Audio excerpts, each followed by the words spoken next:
सभापति महोदय, मंच पर आसीन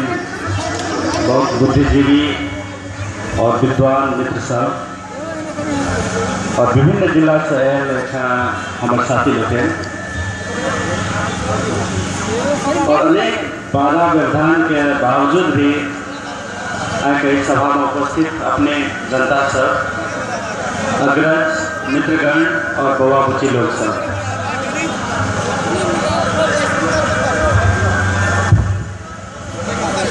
सबसे पहले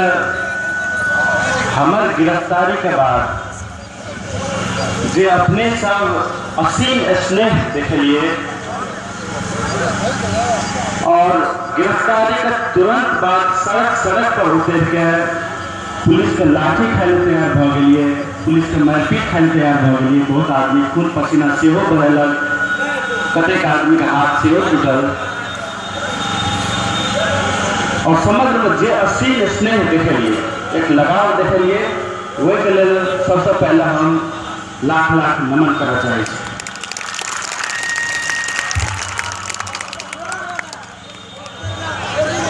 और जय तरीका से स्वस्फूर्त रूप में अपने सब लाग लिए, जे एक किस्म का वीरता देख लिए, जे किस्म का अभूतपूर्व एकता देख लिए, वो अपने आप में एक इतिहास चले और यह बात के इतिहास में जरूर अंकित कर देते ये हम आश्वासन ऐसा से देना चाहिए। और वही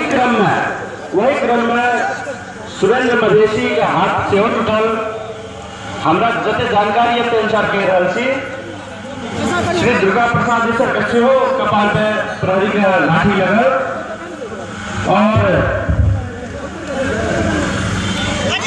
और किसी साथी सब सेहो घायल भेल,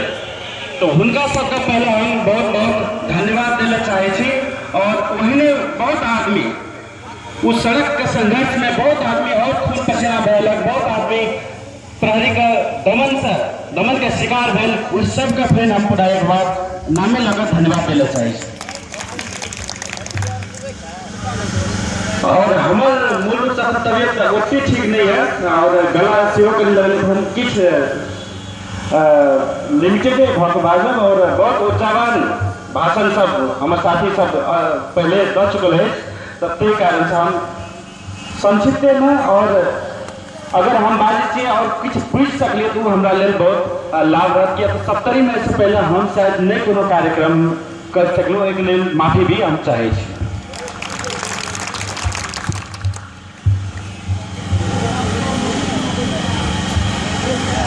तुलसीदास जी ने लिखा है, आपत्काल परखई चारी, धर्म धीरज मित्र अरु नारी। यानी कि आपत्काल जब आते हैं तब इन चारों चीजों की परख की जाती है। और हमारे जीवन में जो 3 महीने पहले जो एक आपत्काल आया, जो परीक्षा हमारी हुई, जो परीक्षा संपूर्ण मधेसियों की हुई, जो दमन के दौरान हमें जाना पड़ा, जो प्रहरी दमन हुआ, जो राज्य का दमन हुआ, उन सारे परीक्षा के बाद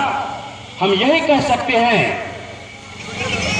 कि आज हम अपने लक्ष्य प्रति और भी दृढ़ हो चुके हैं, हम अपने लक्ष्य प्रति और भी समर्पित हो गए हैं और पहले से कहीं ज्यादा मजबूत हो गए हैं। जैसे कि किसी लोहे पर अगर बार बार प्रहार किया जाए, उसको लाल करके अग्नि में दिखाकर उसको लाल करके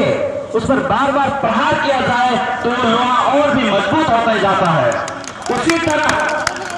राज्य के दमन के बाद हम और भी मजबूत होकर आए हैं और अपने लक्ष्य प्रति और भी मजबूत होकर लगेंगे, यह मैं आप सबको आश्वासन देना चाहता हूं। और वैसे भी हम सब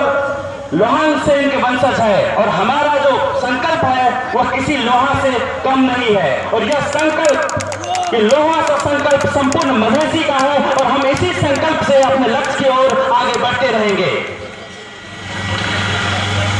और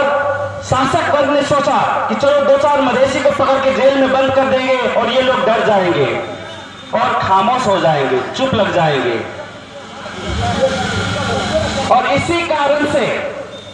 कारण से हमने जेल जाने का भी फैसला किया। यद्यपि मैं धरोटी देकर तभी भी छूट सकता था, लेकिन हमने जेल जाने का फैसला किया ताकि उन शासक वर्ग को हम बता सके कि आज ये वीर मधेसी उनके जेल जाने से नहीं डरते हैं और इस मिट्टी की जरूरत पड़ी तो हम बलिदानी देने से भी पीछे कभी नहीं हटेंगे, अपनी कुर्बानी देने से भी कभी पीछे नहीं हटेंगे। और एक बात तो क्या, हम सब 100 बार भी इस मिट्टी के लिए मरने के लिए तैयार हैं और सभी मधेसी मिट्टी के लिए मरने के लिए तैयार है। और शासक ने यह भी सोचा कि चलो इनको जेल के अंदर कैद कर देते हैं और इनका विचार शायद खत्म हो जाए, लेकिन शायद उनको यह मालूम नहीं कि नैनम छींदंदी शस्त्राणी नैनम दहती पावक, इस विचार को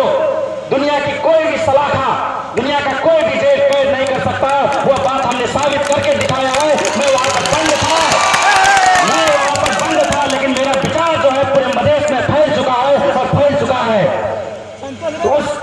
और जितने भी यातना दे ले, जितना भी हमको यातना देगा उतना ही मजबूत होकर हम सब मधेसी इसमें लगते रहेंगे और आगे बढ़ते रहेंगे। और जब मैं जेल में था उसके बाद आप सबने यहां से हमें छुड़ाने के लिए 1-1 रुपया संकलन किया और वह मधेश के लगभग हर एक जिलों में वह हुआ। और उसी दौरान लोगों ने केवल अपने मुंह से जेल से निकलने के लिए ही नहीं कहा, बल्कि अपना 1-1 रुपया दान करके भी, यानी अपना लगानी करके भी मुझे निकलने के लिए बोला। और लाखों लाख मधेसियों ने वह जनमत मुझे दिया और उसी जनमत का सम्मान का